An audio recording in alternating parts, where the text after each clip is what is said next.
Aloha, Iowa Democrats. How you guys doing? You know, in Hawaii, when we get these little gentle showers, we consider them blessings. Yeah, I feel blessed. I feel grateful to be here to join all of you today at such an important time. Now, I start our conversation here with Aloha because it's important. You know, we're facing increasingly divided times, self-serving politicians in Washington who are pitting one group of us against the other, pitting one tribe against the other, tearing us apart. And now I start with Aloha because, not as a way to say hello, but because there's a very powerful meaning here that inspires us in how we can come together. When we greet each other with Aloha, really what we are saying is, I come to you with an open heart, that I come to you with respect, that I come to you with love, recognizing that we are all connected, that we are all family, we are all children of God. And this Aloha inspires us to come together, to bridge those divides regardless of where we come from, regardless of who we love or how we worship or if we worship. Aloha is what unites us. Now, we live in a great country. I love our country and I love the American people. And there is so much that brings us together, the values and the principles and the freedoms enshrined within our Constitution. These are the things that bring us together. These are the things that we are fighting for. I reread again recently, Abraham Lincoln's Gettysburg Address, where he spoke very briefly and very clearly about the great sacrifice that was made on those battlefields, about the new nation that was born, dedicated to the proposition that we are all created equal. And he laid out the best way that we as people can honor the great sacrifice that was made. He laid out how we must, going forward, ensure that we have a government of the people, by the people, and for the people. Now, is that the government we have today? It's not. We have not carried out that vision that Abraham Lincoln had for us. Instead, we have a government of, by, and for the rich and powerful. And we, the people, are left behind as a result. We, the people, end up struggling and suffering as a result. Now, you deserve a president who will fight for you, who will put your well-being ahead of the interests of profits, who will put people ahead of politics, who will put the well-being of the American people and our country at the forefront. This is why I'm running for president, to bring these values at the heart of every soldier, at the heart of every service member, the values of service above self, to restore the principles of integrity and honor and respect to the presidency. As your president, I'll crack down on big pharma and big insurance companies and make sure every single American gets the health care that they need.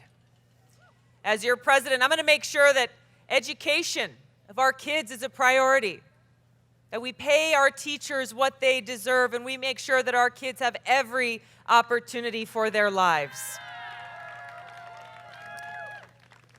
I will end the failed war on drugs, end the federal marijuana prohibition, and bring about real criminal justice reform at a broken system that's torn far too many families apart and that has cost the American people so much. I'll tackle climate change. I first got involved with politics. I first ran for office in Hawaii back when I was 21 years old, running for the State House because of a desire to protect our planet, to make sure that we have clean water to drink and clean air to breathe. Together, we can usher in a new green century, harnessing all that innovation and technology has to offer us to make sure that we are protecting our planet, creating good jobs, transitioning off of fossil fuels, and truly investing in our future. Now, there's an issue that is central to all of these other issues, all of these other challenges that we face here, and that issue is the cost of war. The cost of war. It is something that, as a soldier, I know all too well in a deeply personal way. I served on 2 deployments to the Middle East, and My first deployment was to Iraq in 2005 during the height of the war. I served in a field medical unit where every single day we were confronted with that high human cost of war. I've served in Congress now for nearly 7 years on the Foreign Affairs Committee, the Armed Services Committee, the Homeland Security Committee. I understand the importance of our national security. And I also know how deeply painful the terrible loss is for the thousands of families who never got to welcome their loved ones home from these wasteful regime change wars that have undermined our national security, that have caused such pain and suffering in the countries where we wage these wars, and that have cost every single one of us, as taxpayers, trillions of dollars since 9/11 alone.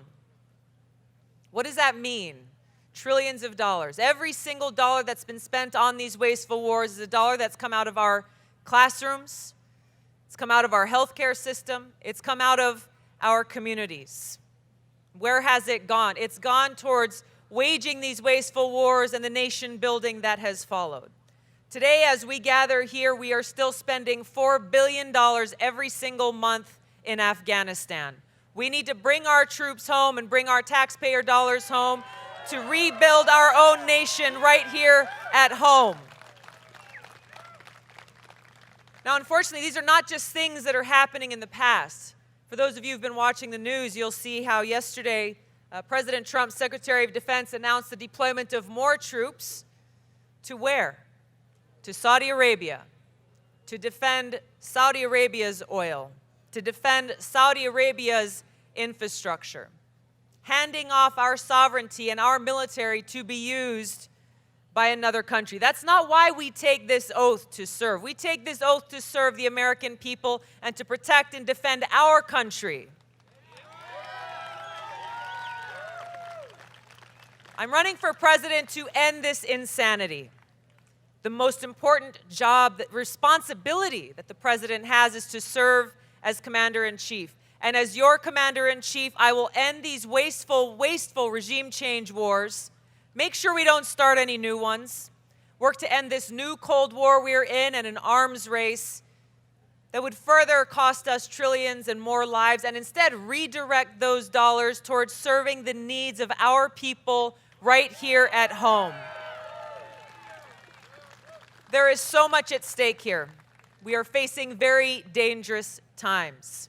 This is why we are here, and this is why I am hopeful, because I know that when we stand together, motivated by this love we have for our country, for each other, and for our future, there is no obstacle we cannot overcome.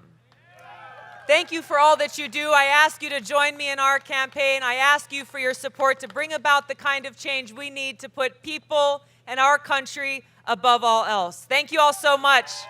Have a great rest of your day. It's great to see you. Aloha.